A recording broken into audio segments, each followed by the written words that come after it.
When we find ourselves in high-pressure situations, the first thing that tends to spread isn't logic, it's emotion. Think about a time when a leader walked into the room visibly stressed. Everyone else picked up on it. Shoulders tightened, voices raised, and suddenly the pressure of the moment doubled. Stress multiplies faster than facts. When one person panics, the room panics. But the reverse is also true. When someone enters a tense environment and carries themselves with calmness, they change the temperature of the room. A steady voice, slower breathing, measured words. These cues signal safety to others.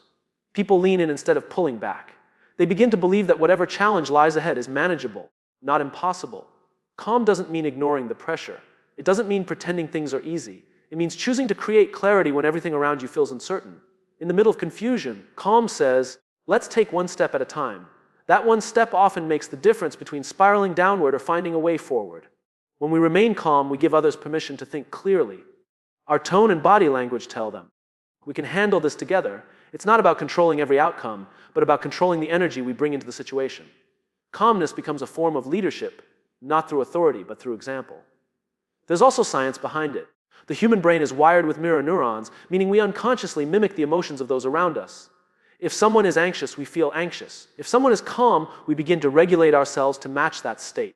Calmness isn't just a personal choice, it's a gift we offer to those in our presence. Think about moments of crisis you've witnessed. The people we remember are rarely the loudest or the most frantic. They are the ones who projected steadiness. Calm voices cut through the noise. Calm actions become the anchor when everyone else is tossed by the storm. In chaos, calm is leadership in its purest form. What makes calm so powerful is that it creates confidence without words. People don't just hear it, they sense it. They feel safe enough to stop panicking and start problem solving. And in that space, possibilities emerge. Where stress shuts doors, calmness opens them.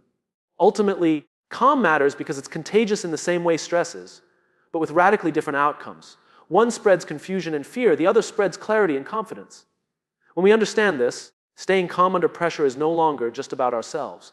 It becomes about the impact we choose to have on everyone around us. Pressure has a way of showing up uninvited. It arrives in the middle of deadlines, in unexpected crises, or in the moments when all eyes are on us. Our first instinct is often to treat it like an enemy, something to fight against, something that threatens to undo us. But pressure is not the problem. Pressure is simply the stage that reveals what already exists within us.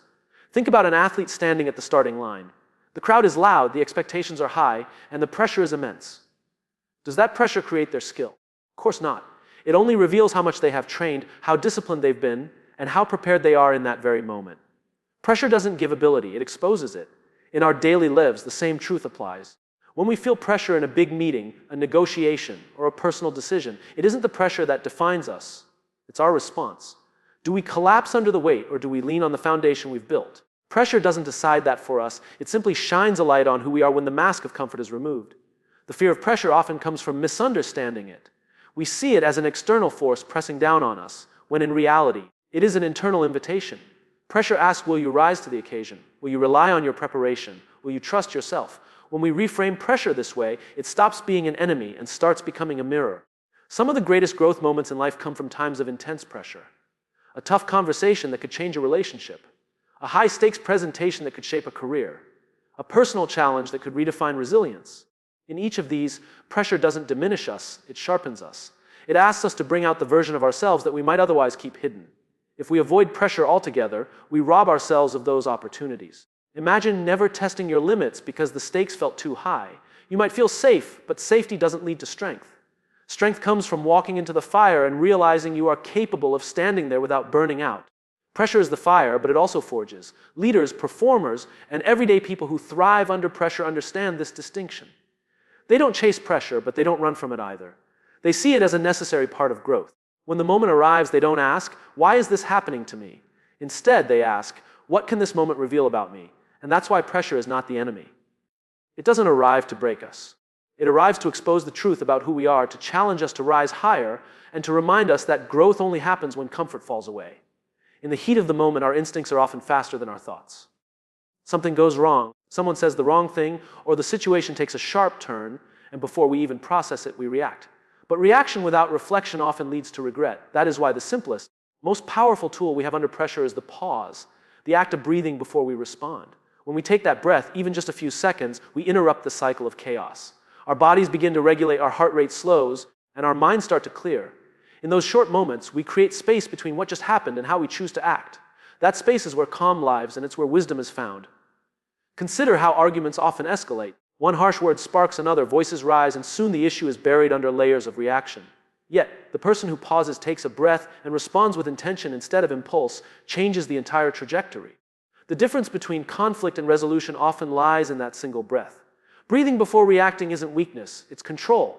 It's the ability to own your response rather than be owned by the situation. Anyone can lash out under stress. It takes strength to pause, breathe, and answer with clarity. That pause doesn't erase the pressure, but it transforms it into something manageable. Neuroscience supports this as well. When we are under stress, the amygdala, the part of the brain responsible for fight or flight, takes over. By pausing and breathing deeply, we activate the prefrontal cortex, the part of the brain responsible for decision-making and reasoning. In simple terms, breathing shifts us from survival mode to thinking mode. In leadership, parenting, or even friendships, this practice becomes a superpower.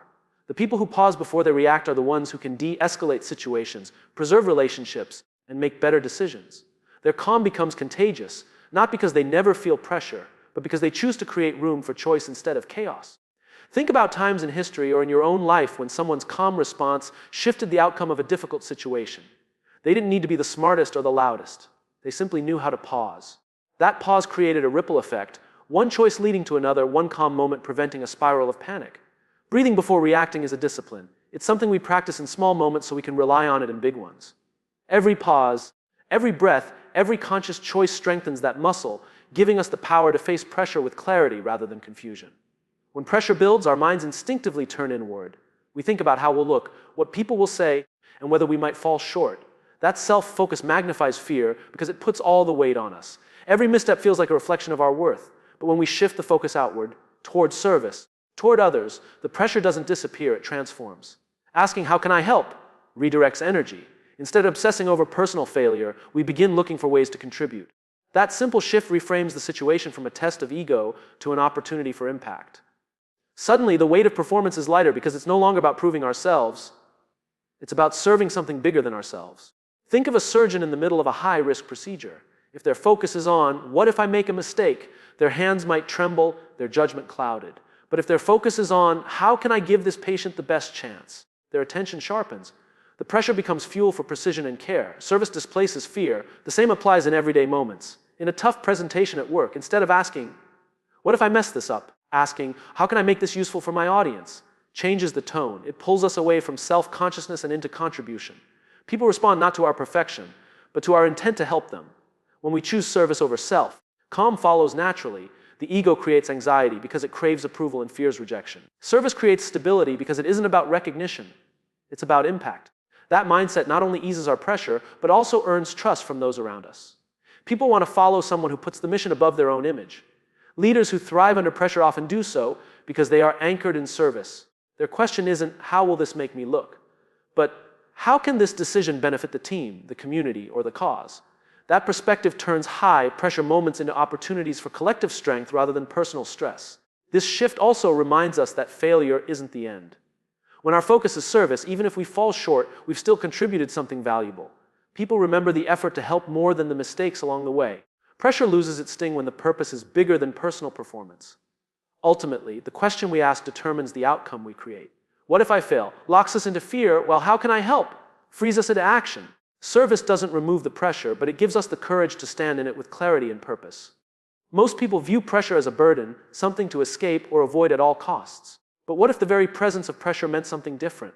What if it was actually a signal that we are trusted, that someone believes in our ability to handle a challenge? Pressure, when reframed, becomes less about weight and more about worth. Think about it, no one gives responsibility to someone they don't trust. The fact that we feel pressure often means others see potential in us. A tough assignment, a leadership role, a critical decision, these aren't punishments, they're opportunities that say, "You are capable." Pressure, then, is evidence of faith placed in us. Consider an athlete playing in a championship game. The pressure is enormous, but it exists because the team made it that far and because the coach trusts them to perform. The privilege of that moment outweighs the discomfort. Without the pressure, there would be no stage, no chance to prove what they've built through practice and dedication. The same applies in everyday life. Being asked to lead a project at work, to deliver an important presentation, or to guide others through difficulty means someone believes we can carry that weight. The pressure isn't there to crush us. It's there because the stakes matter and because we are positioned to make a difference. When we see pressure as privilege, it shifts our posture. Instead of saying, "Why me?" we begin saying, "I get to." That small shift creates gratitude instead of resentment. Gratitude makes the burden feel lighter because we recognize the opportunity hidden within it. What once felt like stress begins to feel like a stage. Reframing pressure doesn't erase the difficulty, but it gives us strength to endure it.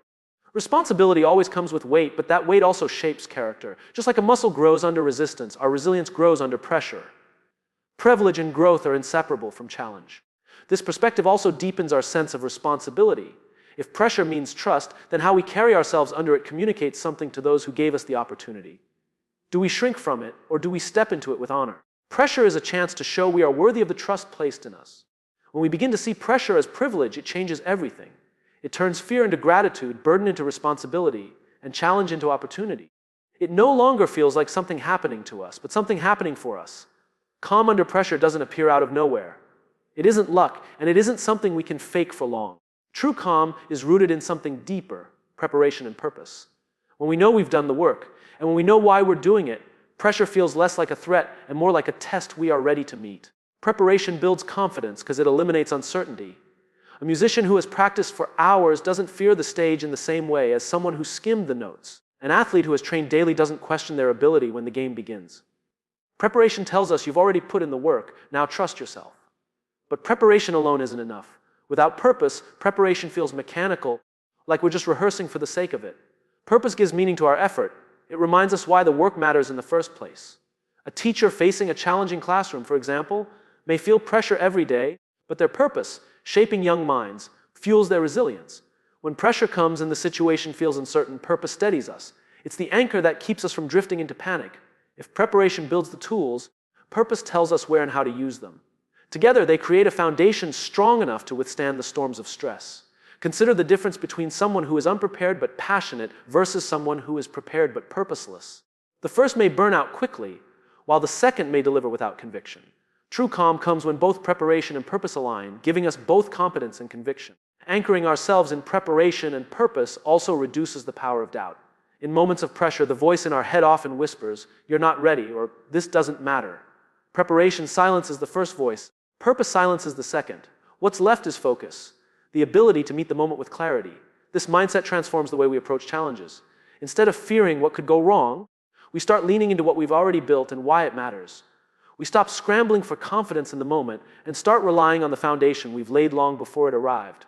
When we know our preparation is solid and our purpose is clear, calm isn't forced, it's natural.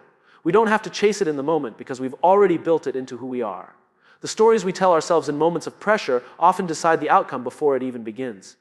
If we enter a challenge repeating, "I can't do this, I'm not ready, I'll fail," the brain listens. It believes that story and prepares the body to act accordingly. But if we tell ourselves a different story, one of possibility and capability, the brain also listens. It begins to align our thoughts, emotions, and actions with that belief. Visualization is one of the most powerful tools to shape that story. Athletes use it constantly, not just imagining themselves winning, but rehearsing every step that leads to victory. They see the start, the middle, the finish, and everything in between. By the time they step onto the field, they've already been there in their minds. The brain doesn't distinguish much between what is vividly imagined and what is real. In moments of pressure, visualization gives us familiarity. When we picture ourselves walking into the meeting, speaking with confidence, or solving the problem calmly, we reduce the fear of the unknown.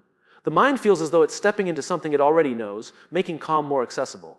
Alongside visualization, positive self-talk directs our inner dialogue. The words we choose for ourselves matter. Saying, "I've handled challenges before, I can handle this one too," builds resilience. Saying, "I'm failing already," builds panic.